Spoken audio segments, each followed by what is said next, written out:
Hello there, team. In this session, what we're going to talk about is inner authority. If you're a leader and you want to be at your best, if you want to make decisions, if you want to create an internal voice that guides you so you don't have to keep giving yourself over to bosses, external mentorship, all these things that we seek when we are feeling a little bit lost and we are often unsure about where to turn, we need to build inner authority. And what I want to share with you is my discovery of inner authority and how you can use some of the experience that I had to help you build the amplification tools for inner authority and what will happen when you do. So I want to take you back to the start of my men's work journey when I was around about 30 years old. And what I noticed about a large part of my persona, my personality, is that I continually sought mentoring, coaching, bosses, people outside of me to tell me what to do or help me find find where I was going. Now, yes, absolutely, coaching, mentoring is helpful. Having a boss can guide you. But the problem being is that when we're a leader, and we keep looking to the external world to tell us what to do, to guide us, to validate us, this is problematic for a leader because you're the person that people are turning to for guidance. And if you're lost within yourself, if you haven't got your own personal navigation system switched on, you're going to be working from a weakened stance. And what I realized is that I actually had daddy issues. And what I mean by this, and my father is a great guy, great dad. My mum is a great mum and a great woman. However, one of the problems I had growing up is they were divorced very early in my, I think I was like 4 or 5 years old, maybe not even that old. And the problem being is that inner authority relies on the internalized father within a person, whether that's a man or a woman. When I was a very, very young child, I'd internalized my relationship with my father in a very wounded, not great way from the narrative I had received from my mother about my father. Now, my mother could have said 100 great things about my dad, but the 5-10 things she would have said that were negative, stuck, they imprinted. And this is what happens with children, is that you could say 100, 200, 1,000 great things about someone, but they will remember the negative because we remember the negative. We need to remember the brain. Negative sticks like Velcro, positive sticks like Teflon. And I remember that a lot of the narrative that my mum made up about my dad was being like my dad was a bad thing, even just the way that she said, you're just like your father. That the way she said that was negative. Like, when you are like your dad, that's a bad thing. So my 7-year-old, 6-year-old childlike brain made a decision. Don't be like your dad. Don't be masculine in the ways that he is masculine. So my relationship with my masculinity was somewhat damaged. And the problem being is that went undetected for so many years. And I was a great leader, like amongst my friends, amongst my peers, and amongst my, I grew up leading people. I went on leadership courses as a young boy in school and all these things that I was a born leader. But the problem being there was some parts of my leadership which were still not whole. And what I started to learn, especially as I went through my 20s, is that I didn't like making decisions. I didn't like relying on my own internal guidance system. I would always go and find what someone else had done. And I was also very reactive. And the problem being is that if that perpetuates, I'm not going to lead in my fullness. And what I started to notice, and especially when I went through some really hard times between 29 and 32, is that I really needed this part of me to show up. And this is something that I think that a lot of people go through. When big parts of your life start to go a bit awry, upside down, fall apart, it's your internal authority, your internal guidance system, your internal discipline system that you need to have switched on. And in all fairness, this is where actually a huge part of my life changes. First and foremost, my dad showed up for me. My dad was incredible through. I got divorced, my business started to go up and down, I moved house, all these things all happened within a 6-month period. And my dad really showed up for me. So not only did he physically show up for me, I really started to learn that there was so many parts of my dad and my dad's masculinity that I'd missed out. And I was like, why don't I show up like him in this way? Why am I not organized in this area like he is? And the honest answer was he was absent because he wasn't in the home. He wasn't in my home growing up. So I hadn't had that exposure. Now, do I blame that? Do I worry about that? No, but I knew that I had to do the work on this part. I needed to first of all heal that wound, and then also build an internal fathering structure. Now, this is the thing that I learned, is that when I had a fantastic mentor over the last, say, 4 or 5 years, Yassine, and he said to me one day, "Ben, I'm not your father." And I took that really I thought, why is he saying it like that? And I got really not offended, but I got really angry with him. I was like, never said you were my dad. But what he actually meant when he said that is that I'm not here to make decisions for you. You need to learn to father yourself. Your dad isn't even your dad now. He's not there to father you. You've got to learn to father yourself. Heard that same thing from my therapist, and I started to, see it emerge in some of the books I was reading as well. It's like a man becomes a man when he's learned to father himself. And if you think about even a woman is a grown-ass woman when she's learned to father herself. She's got her own guidance systems.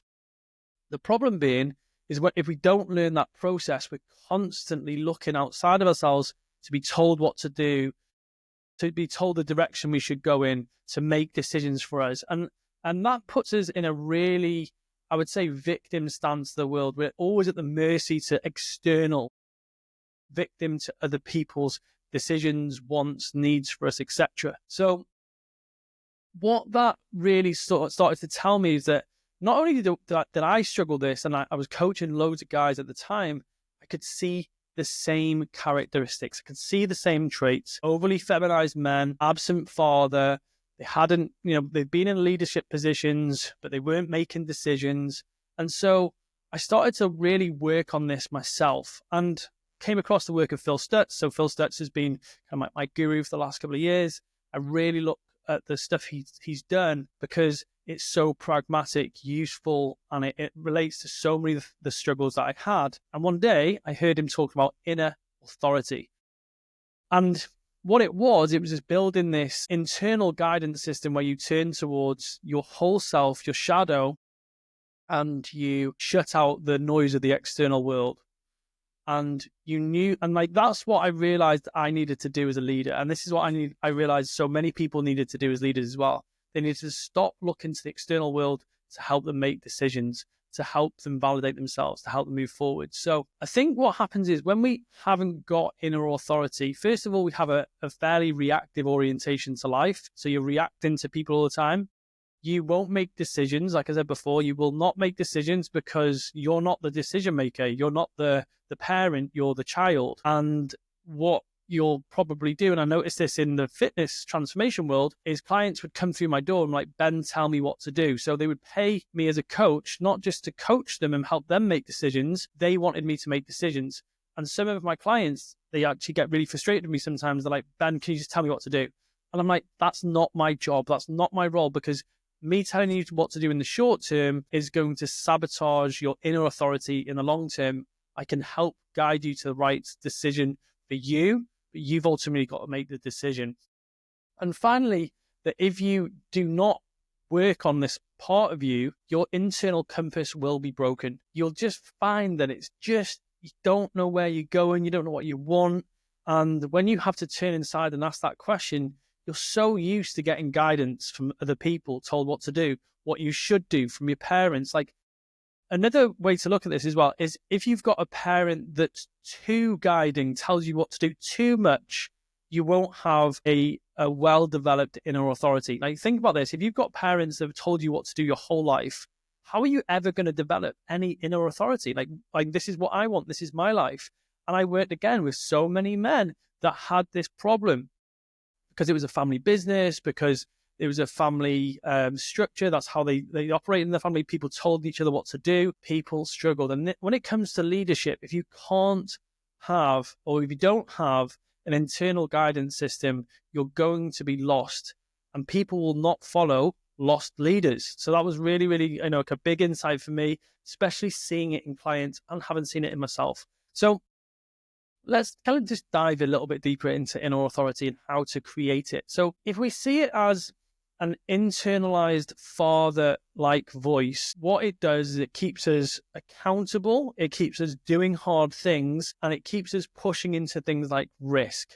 Now, if I look at every time I take Effie and Indy on their bikes and the scooters, I will let them fall. I will let them make the mistakes. I will let them fall and get back up. Obviously, the risk, I'm not going to let them fall and hurt themselves super bad, but I let them just kind of experience the journey and let them take risks to improve.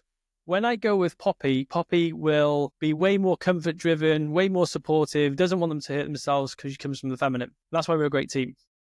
And what a father figure there is there to do is to help you just nudge into pain, risk, uncertainty, and just be there that everything's going to be okay. And actually, I remember back to my plant medicine journey, I just saw these two very, very clear archetypal figures, the mother and the father. And the father figure was like, Ben, I'm always here for you. I'm always here to support you. You can keep pushing. I'm always going to be here to support you, like my dad always has been. It was amazing. And equally on the other side, I had that soft, comforting, supportive, feminine figure of the archetypal mother. And I could see him clearly as, I don't want to go too much into it today, but I just remember seeing those two archetypes so clearly. And I was like, my mum, my dad were always there for me. But inside of me, I've got these two very strong archetypal figures guiding me. My father-like figure that helps me push into risk, helps me push forward, make decisions, and my mother type archetype, which is there for me to be loving and supporting and helping to myself when I'm hurting or I need some rest. And just seeing those really clearly was what gave me so much, I would just say, an inner authority. I was like, okay, I have got these parts of myself. So this is the first point about inner authority. It comes from within, not from outside. And this is what we've got to do, is that you put when you really start to develop inner authority, you put or focus back in on yourself.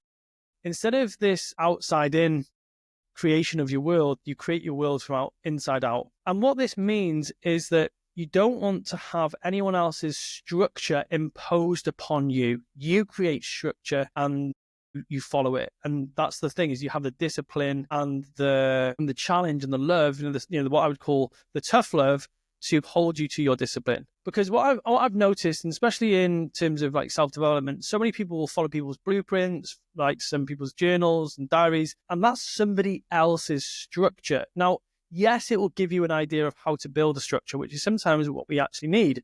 But long term, you've got to be able to build and impose your own structure upon your life. And that's called structural discipline. The second thing is that inner authority is enhanced or amplified by being disciplined. And there's three types of discipline. There's structural discipline, is that holding yourself accountable to your structure, doing the things that you said you're going to do, bringing yourself back to your structure when you get a little bit lost, is part of building inner authority. The second one is reactive. Managing your mind, what I call higher level mind management skills. It's that ability to bring yourself back onto track, not following emotions too much, not being reactive, being disciplined around your thoughts and your behaviors, separating how you feel and what you do. And the third one is expansive discipline. It's the ability to make that hard decision and take that hard path. So not only just thinking about doing hard things, actually doing them. Not thinking that I should have a hard conversation, actually having it. Not committing to something and not putting the action there, it's actually doing it. And having those three types of discipline will start to improve inner authority, because you start to begin to trust yourself. Not only can you guide yourself, is that when you guide yourself, you command yourself, you obey yourself as well. Again, it's going to build inner authority. It's going to make you a much, much better leader. The third thing that we're trying to do by building inner authority is remove the need for external validation. Now, think about this problematically in think about this in, let me start again. Think about this in terms of the modern day world.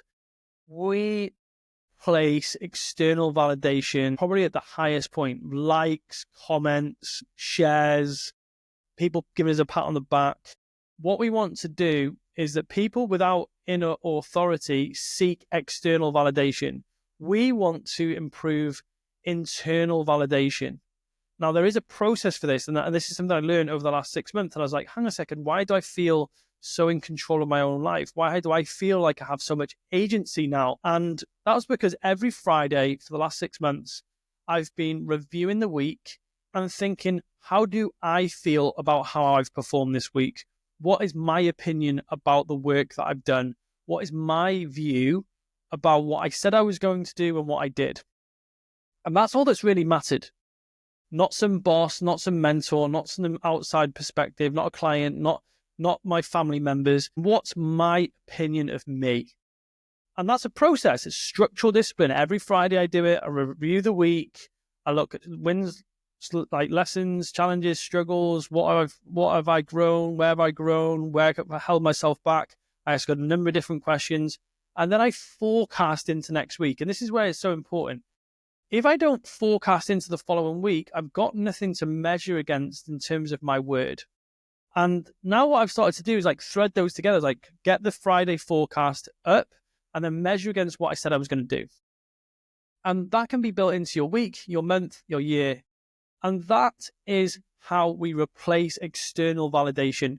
We build a drumbeat where we can start to validate ourselves, our thoughts, emotions, our commitments. We become self-sufficient, really, really helpful. And then finally, and this is, I think, one of the most important parts, it's developed through action, not thought. It's not a conceptual process building inner authority. You don't just, like, going back to that plant medicine journey, it wasn't me just going, oh my gosh, I can see masculinity different. Oh my gosh, I've got a different relationship with my dad. I had to start making decisions.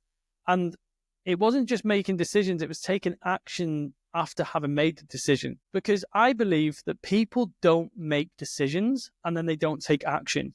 What happens is we push decision-making off into the future and we fear the future, we get anxious, we get worried, and then we sometimes hope and wish that we don't actually ever have to make that decision.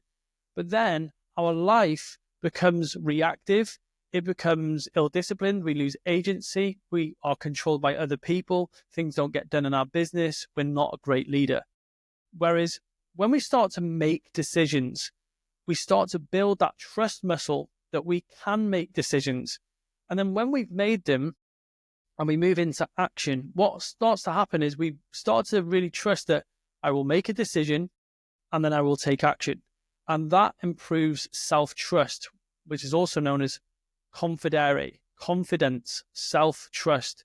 I intensely trust that not only can I make a decision, that I will follow up with action.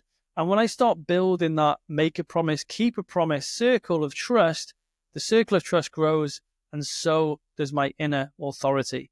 So this is the process how you can drive yourself to stop seeking permission, approval, guidance, and you become so much of a better leader when you do this. There's so many things that have happened positively in my life when I've started to do this as well. And I want to share this before I go, is that I believe that coaching is probably the best modality for this.